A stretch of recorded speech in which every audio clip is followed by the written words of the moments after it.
I'll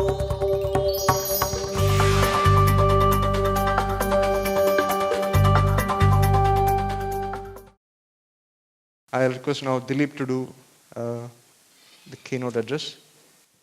Is this familiar to any of you? I'm sure this is the case in some of the organizations, because there is always some confusion on what is the top priority. Everyone wants top priority is this, top priority is this.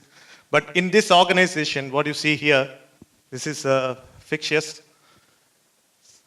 There is a confusion whether safety is the top priority and obeying the law is the top priority.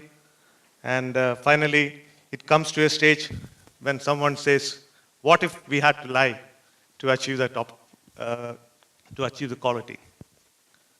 Can we survive in the market by lying that we have quality? No. So this is what we are going to see in a short clip. This is a simulation from Ship Simulator, where the vessels and what the conditions these vessels get repaired and built in the yard face in the real life.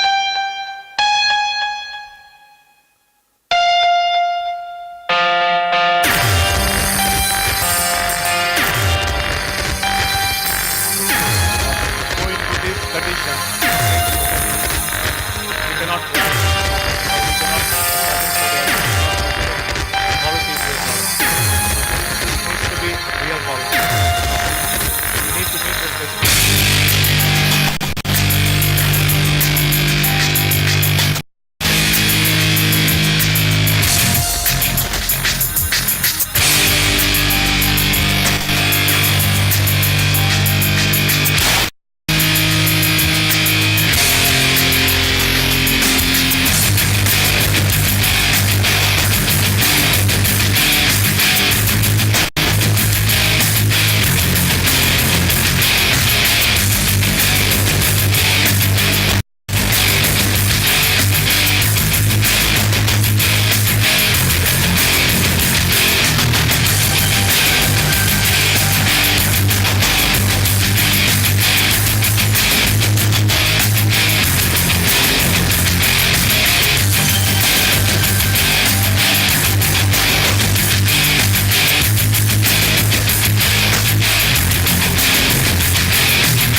We need to try to do it right the first time. So that's the message from this. And for that, we need to have single focus. That's starting from the leadership of your organizations and understanding the right requirements for each project, the right plans to achieve these goals, the right resources, right methods of communication, both internal as well as external, and right implementation. So these are some quotes some famous management gurus have to say. This is what Peter Drucker got to say about the right leadership. And this is what Eisenhower got to say about the leadership. And these are all ingredients for doing it right the first time. It's very important. Leadership is very important. And this is what you all know Stephen Covey, and this is what he got to say. So there are various stages of understanding the requirements. So one is basically that will be during the inquiry stage. And those will be through verbal or email communication. And once the job is accepted, then also requirements keeps on coming in and during the job. And it is suggested to have this recorded to make it very clear for you as well as the dry dock point of view. You need to make it clear. The requirement should be frozen first, and there should not be any misunderstanding of change in understanding. And it is the responsibility of the management of your company, when I speak now in that way, to see that you have adequate resources to meet the requirements. So if you need additional resources, so it is your call whether to take up that job or not, then additional resources need to be provided. Then the management commits, okay, we will take up this job. So this is a very important stage in doing it right the first time again, and this is recommended to be documented. Prior to commencing any job, we need to know what are the specifications and drawings and procedures associated with the job, and delivery schedule has been agreed with the client. Resources, do we have the resources as we planned when we accepted the job? There was a plan. And do we know safety requirements, all the safety requirements and quality requirements as well as environment requirements? Not to leave out statutory and other regulatory requirements. And the key is, if we are not clear, ask. So we need to know what is the requirement, what is the right requirement, then only go ahead. Obviously, there may be some exceptions because requirements evolves, or some new requirements from your customer comes in. So then that will be an additional requirement which comes at a later stage. Let's consider this as the needs of the project. And this is the percentage of the time we get it right the first time. And this is what goes out and we don't get it right because of this missing information, untimely information, incorrect information. Sometimes we get incorrect information. So if we have incorrect information, we won't have this. Then misinterpreted information. So to get all those things right, we have to put the right information at the right time. Then we should have people who are skilled in project management, operations, QC, so depending on whatever job you undertake. So you should have the right people with you and right competency. Competency means it's not only a set of combination of knowledge or skills, but also personal attributes. Like the person should have the ability, or there should be a willful effort from the person to apply the knowledge and skills that he or she has learned. And ownership and accountability, taking ownership, then should be good in verbal and other forms of communication. So as I said, other forms, because as you go up, the form of communication required, the right form is not the same for a welder and ship repair manager or the manager of that company. So the person should be empowered and should be able to resolve issues in a quicker way. So doing it quickly will save time and money. So that is very much required and should have a past successful experience. And other right resources are right method, as Sajan said earlier, approved procedures. Those procedures agreed with the client, with the customer, and if required, should be written. Relevant standards, again, as said earlier, and material must be fit for use, using approved consumables, tools, and equipments. And all relevant equipment must be calibrated. So then only we can do it right the first time. And storage is another important aspect. We are all humans, so we make mistakes. So we cannot say we'll do it right the first time every time. So that's the truth. So what to do when we make mistakes? We have to admit it. If we try to hide it, then it will lead to higher cost, as we will see in the coming slides. What is cost of quality or cost of poor quality? So then rectify it, then that means includes correction, corrective action, preventive action. So we need to be transparent. Any mistakes happen, we need to open up and use our systems. Then rebuild relationship. And that's the truth. What you see on the bracket inside this. And so we need to ensure that we'll do it right the first time or with the following the procedures. And the reality is this: we all go to our favorite shops or our doctor and recommend the same to our friends or colleagues. Okay, that doctor is good, or that shop or hotel is good or not good. So your colleague or friend or someone will stay away from that doctor or hotel. So this is the way one unhappy customer can take away your 10 potential or existing customers by word of mouth. So this is reality. Introducing some concepts of quality management by Phil Crosby. Quality is conformance to requirements. Defect prevention, which we prefer to quality inspection and correction. Zero defect is the quality standard. And quality is measured in monetary terms. There is a price of non-conformance, cost of poor quality, and even cost of quality also. We spend money to achieve quality. And what zero defect is not, because often there is a misconception that zero defect means we should not have zero defects. It's being perfect. And what zero defect means, perform to the requirement you have agreed to and do it right the first time. In 1960s, when this was tried out, it failed. In many parts of the world, especially in America and other parts, this failed because the management started blaming the workers. So the workers understood it. They are not fools. So they understood it and they didn't cooperate and rejected. So we should not be focusing on a zero defect day or sign up for zero defect, something like that. But we have the motto that doing it right the first time. So that should be the concept. That's the concept only. And there are many models for measuring cost of quality, as we can see it here. And some measures it with the cost of conformance and the cost of non-conformance. That is a model put up by Philip Crosby.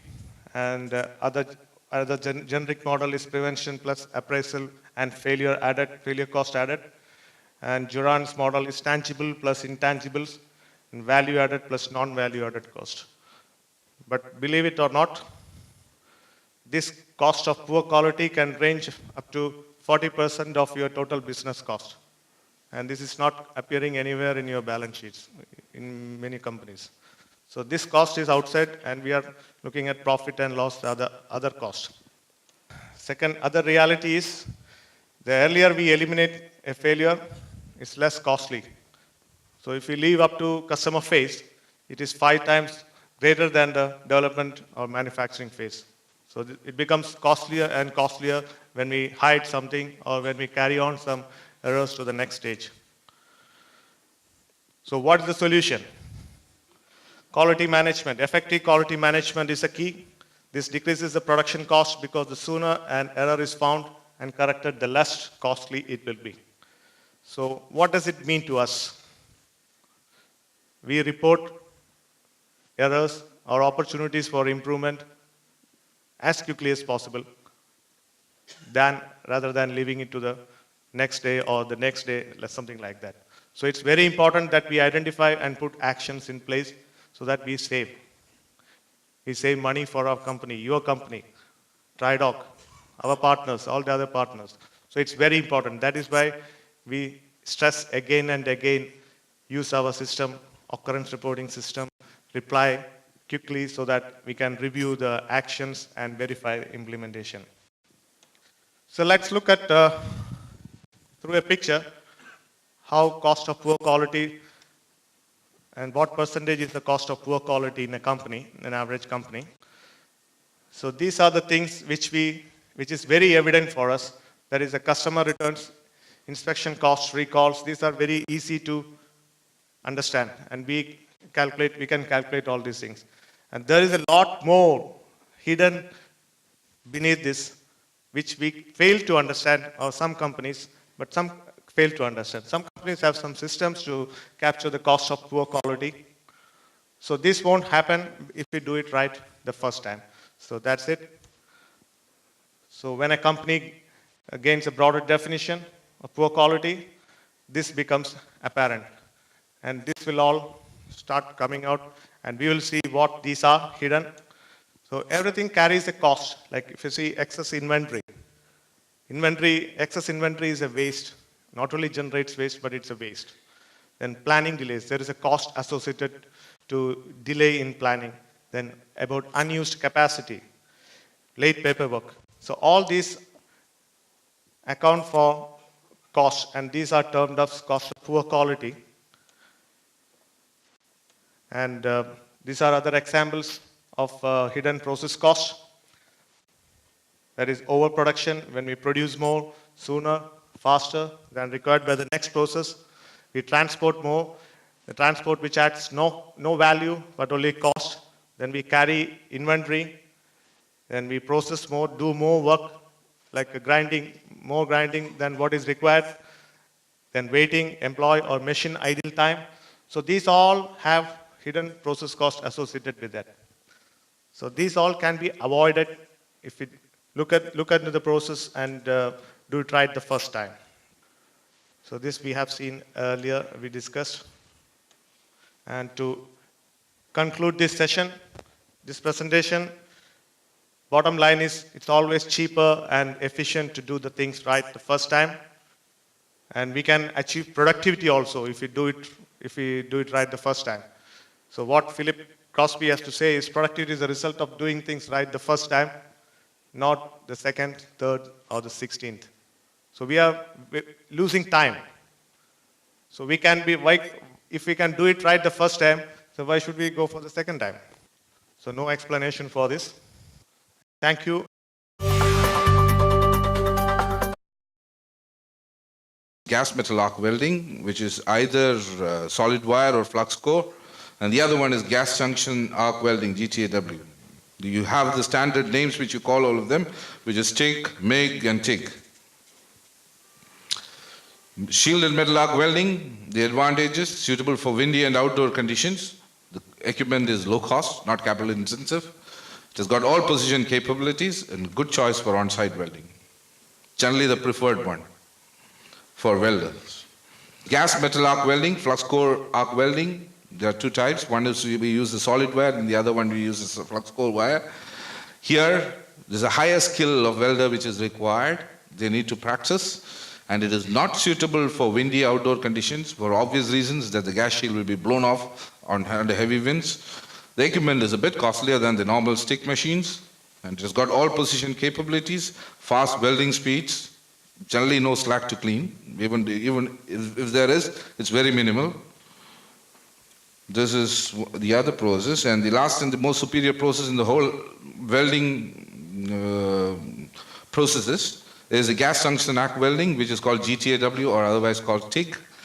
It is not at all suitable for windy and outdoor conditions. The equipment is moderate cost.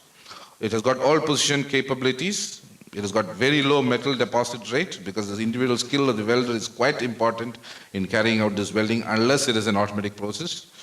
Then there's practically no slack to clean at all, and it's the highest quality and the most precise weld. This is most preferred. If everyone in dry docks, we have made a standard practice to do TIG welding full on all small bore piping. So when it comes to small bore, you have to think about TIG welding, not stick welding. We have found in our experience with contractors, there are contractors who are unaware of this fact and have used stick welding on small bore piping, which is absolutely unacceptable. It is unacceptable with the yard and the yard's quality norms as well as to the clients. So it shows a bad performance. So gents, please, when it comes to small bore, it is TIG. Just have it embedded in your brains. Welding processes, these are quite general, and most of you are in the business, so you should be knowing about it. SMAW is generally applied for steel and sometimes in stainless when it comes to big bore and thick ones. GMAW, FCAW is generally used for steel, stainless steel, and aluminum. And GTAW for stainless steel, aluminum, titanium, nickel, copper, duplex, super duplex, whatever. And the skill level required, SMAW, I wouldn't say it's low skill, it would still requires moderate skills. You need the welder on the job. And the second one is, again, FCAW reads moderate skill, but when it comes to 6G welding, I would say 6G FCAW is practically a little bit more difficult. The welding experts here can clarify. It's a little more difficult and in fact more complicated than TIG welding. Okay. TIG welding, which requires really high skills, the welder should have his hands on the job. And generally the fluid systems where it's generally accepted is SMAW, most fluid services. Again, for the SMAW systems as well, the clients ask for the route to be carried out in TIG and the filling and capping to be done in stick welding. It's a standard requirement for all our conversions clients and as well as some of the repair clients. GMAW, FCAW, like SMAW, but approval of specific process may be required. You might have to qualify on the specific diameter and the type of material and the batch of electrode, GTAW, everything. Weld preparation, another important ingredient in the success of having a creative joint welded is weld preparation. You can have a perfect spot-on weld if your preparation is right and the welder has got the adequate skill. For preparation, yes, first thing is the fit-up is important, where we talk about is alignment. Alignment of the two joints, if it's in case of a butt joint or in case of a fillet joint otherwise. Surfaces to be welded are to be cleaned properly, cleaned, dust-free, moist-free. End preparation, obviously there is a standard which tells about the end preparation level, what is required, which is ASME B16.25, which is quite evident and which you have to follow mandatorily. There are conditions we generally do not preheat if the metal is dry and if it's weldable quality.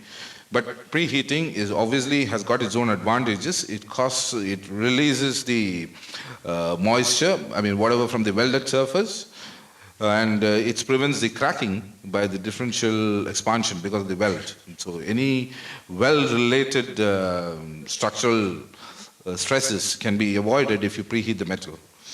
The code recommends preheating to 50 degrees Fahrenheit, which is 10 degrees centigrade for most carbon steels and stainless steels. Requires preheating to 300 degrees Fahrenheit, 150 degrees centigrade for low alloy steels, chrome moly and all those stuff. No welding is permitted if the water, which is Bible, something written in the Bible. So no welding is permitted if water is present in the weld area or if there is excessive wind. This is something which comes into typical, it's a typical scenario in terms of repair, wherein you have repairs on a live pipeline, whatever it is. So it is better to dry the area, make sure that it is moist free and continue the welding rather than do a job and then do it again 10 times. This is a typical scenario which we find in repair. Heat treatment, of course, it relieves the stresses, residual stresses caused by welding, bending and forming, facilitates the diffusion of hydrogen out of the weld. So heat treatment, carbon steel greater than 19 milli we do, and low alloy steels greater than 13 milli we try and do heat treatment so that the stresses, related stresses associated with the welding which has went into the product will be relieved, and there wouldn't be any cracking further on. There are owner added requirements in piping which we have come into, we've actually encountered during all the conversions and the repair vessels which we did. Certain specific things which we have to mandatorily adhere to as a result of the project specification compliance. One is requirements on the use of particular welding process. Some of them ban certain welding processes. They do not allow. So please, if they do not allow, the end goal or objective of our company is to deliver a product which satisfies the customer. And if the customer doesn't want to do it, let's not do it. Okay? Restrictions on the use of repairs. Of course, repairs are not permitted, or repairs one time is permitted, not the second time. Maybe it results in a cutout, whatever. Requirements for traceability, which is really mandatory. It's a mandatory requirement and a yard procedure to follow the traceability norms. So we need to know which welder welded it, so that we have a full record of the welder and his history on welding. so that we need to know what, we can easily identify what sort of training needs to be given to him, what sort of repair history does he have, and where's the area, what is his area of improvement. And similar record maintenance is really encouraged on your side as well, being contractors who are our technical partners in business. Requirements for marking of piping, stamping not permitted on certain materials. Of course, you can't stamp on certain materials because various reasons. Ink containing low melting point metals not permitted on certain materials. Staining is an obvious reason, and the chemical reactions with the fluid service that could be another reason. Specific end preparation and alignment requirements, which are difficult jobs, like you do jobs on the turret, do jobs on the risers. We have specific requirements. Requirement for socket welds, not always encouraged. Socket welds are not always encouraged. People generally go for butt welds. Additional heat treatment requirement, need another for rigs and all those. We might have another 72-hour heat requirement, then again heating and all those stuff, yeah.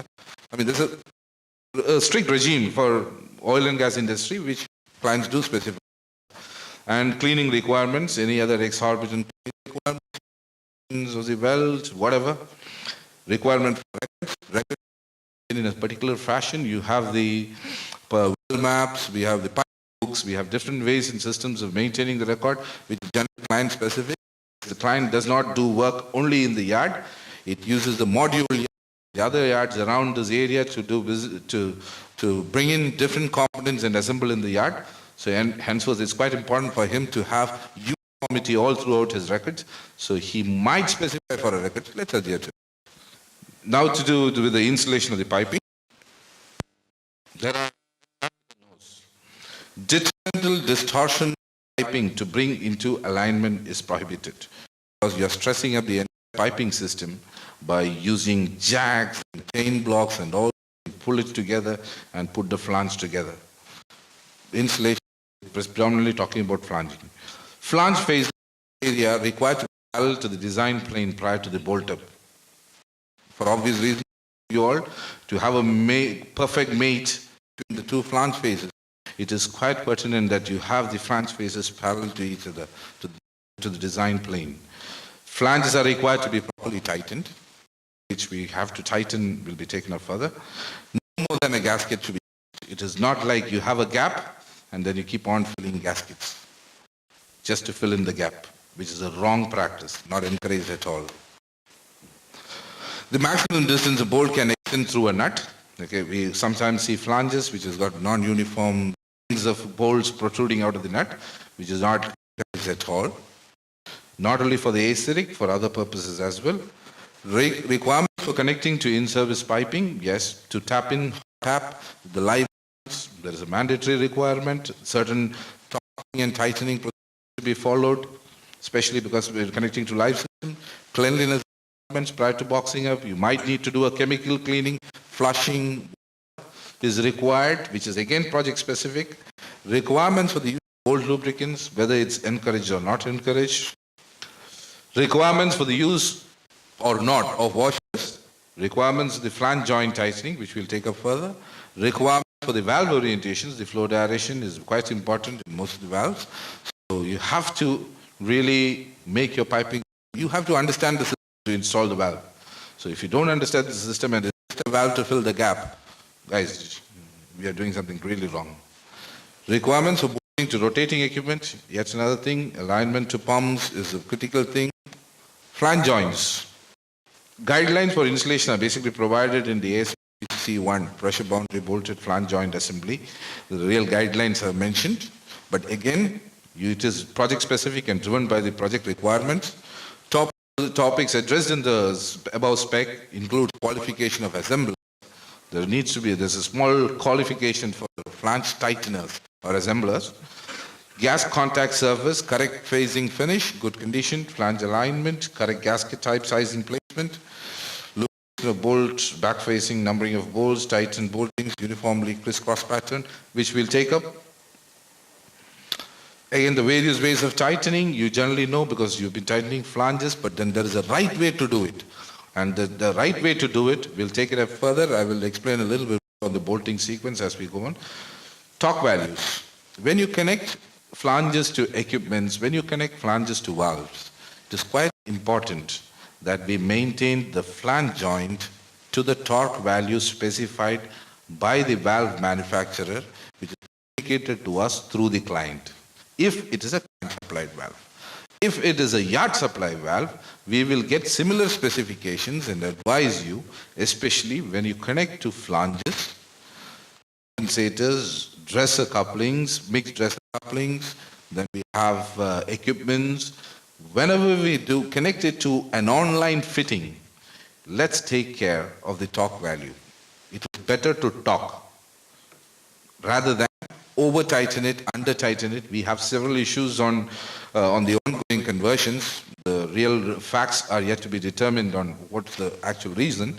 But however, this over tightening can be a contributory factor to valve non-performance and a compensator not performing its job. So let's not do it. Let's please follow the bolting sequence. There are torque values specified here in the chart, and all the information which I discuss here are available with us as well as with the quality control department. Anything you need on it in terms of values or how to do it right, we have specific procedures, method statements, work instructions to cover the entire gamut of our operations. So please believe that you are in safe hands and strong hands, which we can give the technical expertise if you are lacking in any one of them, and we can drive you to a quality, giving us a quality job. The bolting sequence, yes, the bolts need to be sequenced in a particular pattern. Most of the people who work with flanges know for sure that if you do a wrong bolting sequence, you can never bring the flange together, especially it's a big bow. You can do a wrong bolting sequence and continue experimenting with it, but you will never be able to close the gap if you have a wrong bolting sequence. So this is something which generally people follow out of common sense and a bit of experience, but we want to do it right. So there is a bolting sequence available for different number of bolt holes on different number of different diameters of flanges, and the data is available with us. We can give you the data, we can give you flashcards which tell what is the torquing limits for different flanges of different pressure rating. All the information is available. We have, with you all together with us, it's a real treasure house of knowledge. Let's share the knowledge and do it right the first time. Thank you so much.